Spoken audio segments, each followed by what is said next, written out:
പ്രിയപ്പെട്ട പ്രേക്ഷകരെ, തിരുവമ്പാടിയിൽ പൊതുപ്രവർത്തകനെതിരെ വ്യാജ സ്ത്രീ പീഡന കേസിൽ വനിതാ SIക്കെതിരെ നടപടിയെടുക്കണമെന്ന് മനുഷ്യാവകാശ കമ്മീഷൻ ആവശ്യപ്പെട്ടിരിക്കുകയാണ്. നഷ്ടപരിഹാരമായി 50,000 രൂപ SIയുടെ ശമ്പളത്തിൽ നിന്നും ഈടാക്കണമെന്നും വകുപ്പുതല നടപടികൾ സ്വീകരിക്കണമെന്നും കമ്മീഷന്റെ ഉത്തരവിൽ പറയുന്നുണ്ട്. രതീഷ് വാസുദേവൻ ചേരുന്നു നമുക്കിപ്പം. രതീഷ്, എന്താണ് ഈ ഉത്തരവിൽ പറഞ്ഞിരിക്കുന്ന കാര്യങ്ങൾ?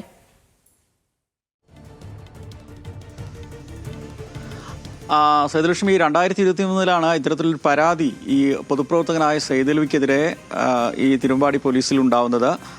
ഈ കേസിന് ആധാരമായിട്ടുള്ള ഈ പരാതിക്ക് ആധാരമായി ഇവരുടെ ഈ പരാതിക്കാരിയായ വനിതയും അവരുടെ ബന്ധുക്കളും ഈ പരാതിക്കാരന് ഉൾപ്പെടെയുള്ള ചില വഖഫ് സംബന്ധമായ ചില തർക്കങ്ങൾ സിവിൽ കേസ് നടക്കുന്നുണ്ട്.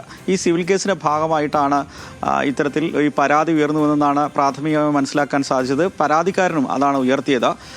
എന്തായാലും ഇതുമായി ബന്ധപ്പെട്ട് സ്ത്രീകളോട് മോശമായി പെരുമാറി എന്ന പേരിൽ സൈദലവിക്കെതിരെ കേസെടുക്കുകയായിരുന്നു. തുടർന്ന് അദ്ദേഹത്തിന് കോടതിയിൽ നിന്ന് ജാമ്യം എടുക്കേണ്ട സാഹചര്യമുണ്ടായി.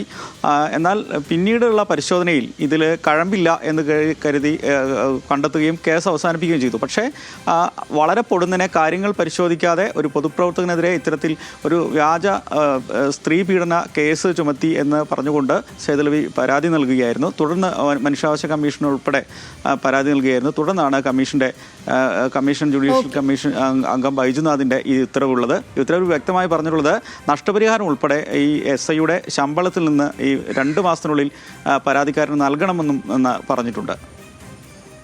ശരി രതീഷ്.